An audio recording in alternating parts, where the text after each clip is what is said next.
Say, for example, let's downsize it to me. I have 60 warehouses in Long Beach, okay? It's not very many. I bought my grandfather's over there off the Railroad Street. When I purchased those warehouses, I apparently didn't know enough about warehousing, because once I got into them, I realized on a monthly basis, I barely had enough money to pay the note, insurance, and taxes. I've had them for 11 years and never have profited the first dollar out of them. I'm hoping I can hang on to them for another 4 years so I can cancel my insurance, because I'll own them then, and I don't have to keep worrying about them going up on me every year along with taxes. Now, if I'd have known previously that I wasn't going to make money in this business, I would not have got into it. So I think that Mr. Levins has a legitimate reason. He's saying he's not a restaurant owner. He's found out that he has to expand to be able to meet this criteria. And then we put all these implications on him. He's not going to be able to operate the business. If you ain't got a business, you ain't got sales taxes, you ain't got nothing. So work with the man. You know, he's not paying. It's not like we're giving it to him. And I don't understand why, when somebody, it's still going to be a moneymaker. It's not like we got 15 people lined up ready to put something down at the harbor. We have no one.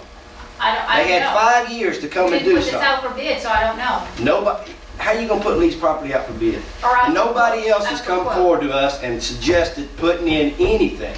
Nobody. I'll just jump in here and say, if he has built this for $1.5 million, I could just about bet that he's put liens on something else, or he's dipped into his own personal income to do so, and it is going to behoove him to hurry up and get it rented. So he's going to have banks aren't loaning money like that nowadays, especially for Long Beach down the water. Thing, Jim, let me, can I have something to say? Sure, jump in here. This $1,000 penalty, and like Ms. Kugan hit on something made a little nerve with me. And with having no ending time, you know, like a problem, like this lease is over.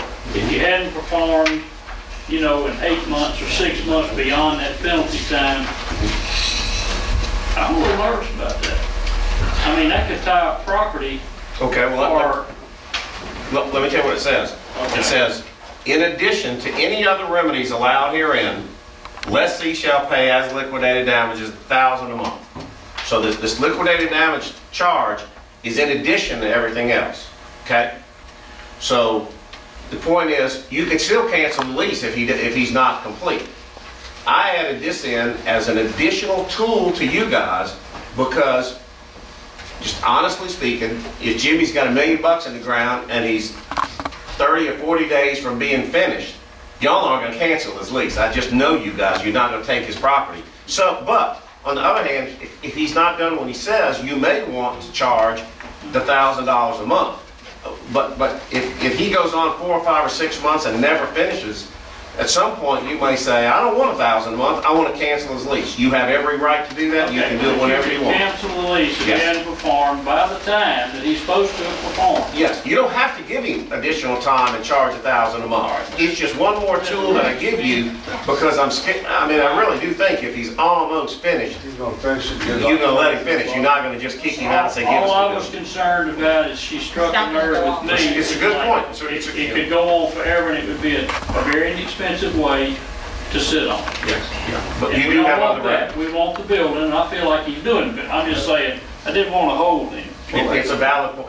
I agree with Carol, and I think we need to go ahead and approve the lease and deal with it later. I was not advocating that we abandon the liquidated damages. It's just highly unusual that liquidated damages include the design time. Liquidated damages are usually charged, imposed on the contractor once he already has drawings in hand and is breaking ground for the building. Exactly. It's the design time that I'm thinking is going to take longer, and I would rather deal with it later than sooner. Yeah, you don't have to impose it. It's a choice. Right. Okay. Mr. Mayor, I have one question. Do we have liquidated damages in the contract for the City Hall, the fire station? Yes. Yep. There is. There are. I have a question about the RFQ. I'm sorry. I'm sorry. On the other one? On the other one. On the other part, are we done with the lease? Yeah. Before I don't want to interrupt anyone. No, I have one final thing to say about this. You know, I usually don't try to say too much, but this is the most frustrating thing. This is why investors do not want to come to Long Beach and put their money out with us. If if we don't change this kind of attitude to where we can accept these investors and welcome them with open arms, we are not going to get them to come here to Long Beach. I've lived here for 46 years. I'm ready to see some changes. I'm ready to see us work with these people hand in hand and not tell them how to take their millions of dollars and spend them. That's what they're in business for. We can negotiate with them and make sure we get a share of the profits.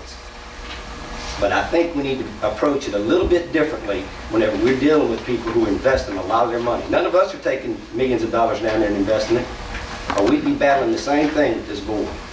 Okay. Is that, Kay, what's the other on the? I just had a question about the request for quote for the chamber property.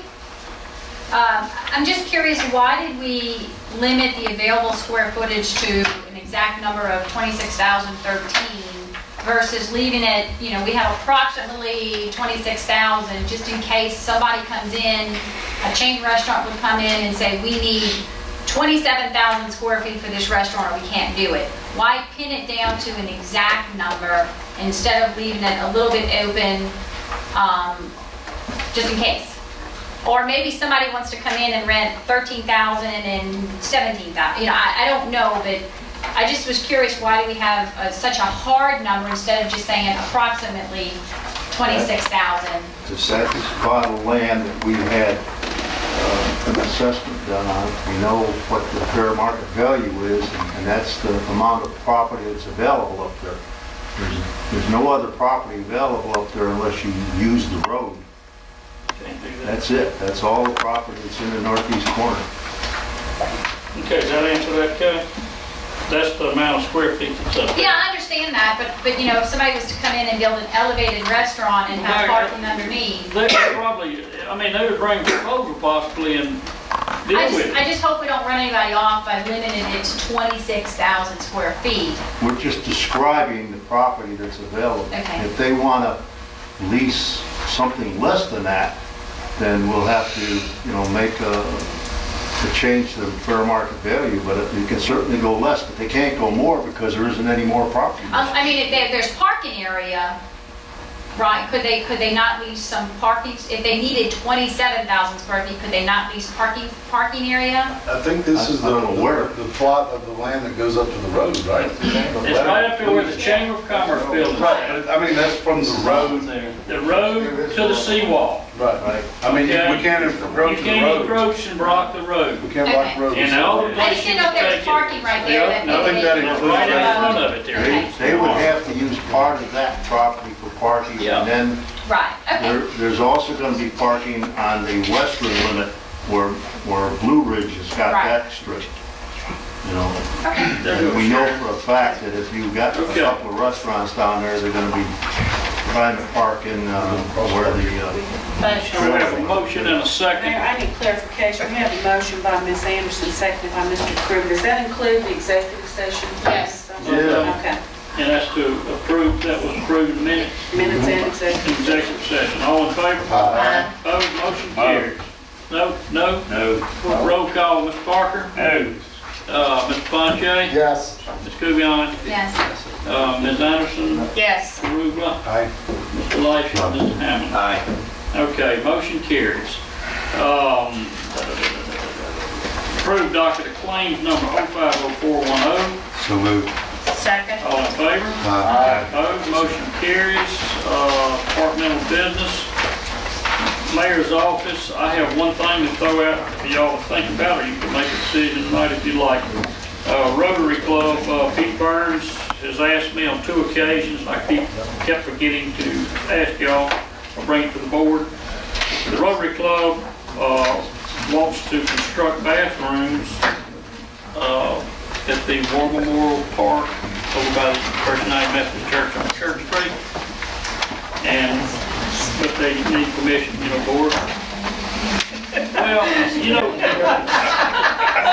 We know what Ms. Kubion's children do. I'm so glad we don't have microphones here.